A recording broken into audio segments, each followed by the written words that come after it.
Mahuli sa kamera ang galawang parang magjowa ni na Fiang Smith at GM Ibarra nang magbakasyon silang dalawa sa Siquijor. Mistulang nagtipon-tipon nga sa nasabing tourist destination ang lahat ng paparazzi na ang misyon ay tutukan lang ang bawat kilos ng GM Fiang Lab Team dahil sa dami raw ng ayudang naglabasan sa online world. Walang kawala sa mga netizen at GM Fiang fans ang bawat kilos, landian at mga kilig to the max na eksena ng PBB Gin Lab Team. Halos hindi nga mapaghiwalay ang dalawa, parang palagi silang magkadikit. Pati yung sweetness ng dalawa habang kumakain na huli ng kamera. Sa isang pinagpiestahang stolen shot nga ay makikitang nakahilig ang ulo ni Fiang sa balikat ni GM. Ang nakakaloka, parang nabitin pa ang dalawa sa kanilang lambingan sa beach resort. Paano ba naman hanggang sa Ninoy Aquino International Airport ay kuntudo pa rin ang pagpapakilig ng dalawa. Parang araw sanay na ang GM Fiang sa mga ganoong senaryo kaya deadman na sila kung may nakakakita ba sa kanila. Samantala ang bongga ni Fiang dahil kahit balot na balot ang mukha niya sa airport ay nakilala pa rin siya ng mga fans. Kasi naman visible naman ang face ni GM kaya alam na ng mga fans na si Fiang ang kahawak kamay ng binata. May video pa ngang parang deadma si GM na malaglag ang cellphone niya dahil sa dalawang daliri lang nito ang nakaipit sa mamahaling gadget. Parang mas importante kasi ay ang mahawakan niya ng mahigpit ang PBB Gin Big Winner. Ang bongga lang talaga ng galawan ni na Fiang at GM na para sa kanilang mga fans ay galawan daw ng dalawang taong in love. Pero hanggang kailan kaya nila mapapanindigan na magkaibigan lang sila? Marami na ang nakapansin na parang hindi lang pang showbiz ang chemistry nila, parang tutuhanan na. Ang tanong ngayon, sila na nga ba talaga o talagang ganado lang silang painitin lalo ang kilig ng kanilang fans? Abangan natin kung may aaminin bang magaganap o mananatiling palaisipan ang tunay nilang estado. Mukhang hindi na talaga maitatago ang kakaibang closeness ni na Fiang Smith at GM Ibarra.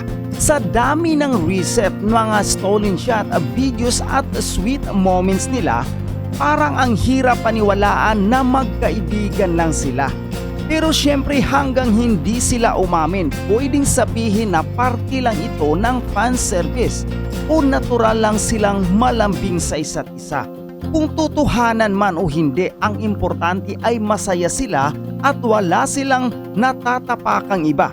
Pero kung sila nga talaga abay siguradong patok na patok yan sa fans. Ikaw ba? Feeling mo ay may something na sa kanila?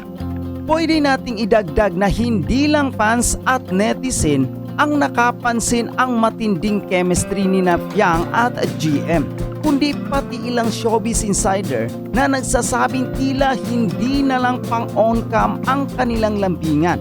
May ilang sources na rin daw na nagbubulungan na baka may something na talaga sa pagitan ng dalawa. Lalo na't at hindi na raw nila inalinta kahit mahuli sa kamera ang kanilang matamis na moment. Bukod dito, napansin din ng ilang fans ang tila matching Instagram story ni na GM at Fiang na parang may secret message o soft lance na nagaganap. May mga nagkukunik-kunik ng close sa kanilang post mula sa suot nilang damit hanggang sa background ng kanilang mga pictures na lalong nagpapalakas ng spekulasyon na baka hindi na lang fan service ang kanilang closeness. Kung totoo man ang kanilang relasyon o hindi, mukhang enjoy ang GM Fiang fandom sa walang patid na kilig at real-life romantic moments ng dalawa. Ang tanong na lang ngayon, kailan kaya sila aamin o gusto nilang panatilihing mystery ang kanilang love story para mas lalong excited? Tapos ang 2 days ng panantili ni na JM Ibarra at Fiang Smith sa Siquijor, back to Manila na ulit ang dalawa. Nakabalik na fresh from Siquijor ang JM Fiang. Sinalubong ulit sila ng kanilang mga solid fans sa airport. Makikita sa dalawa na nag-enjoy sila sa kanilang 2 days sa Siquijor.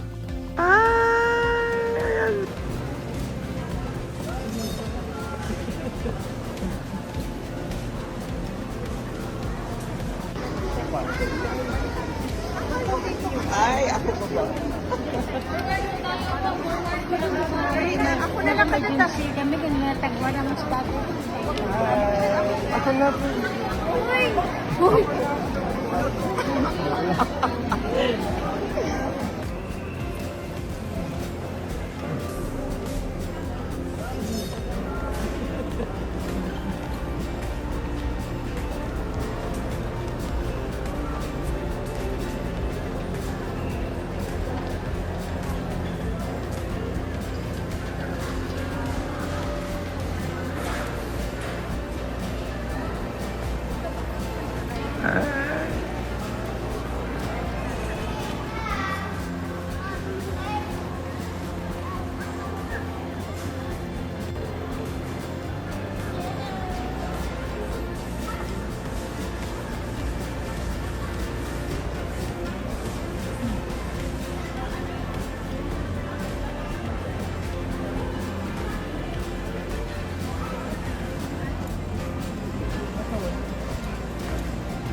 Ayun nga.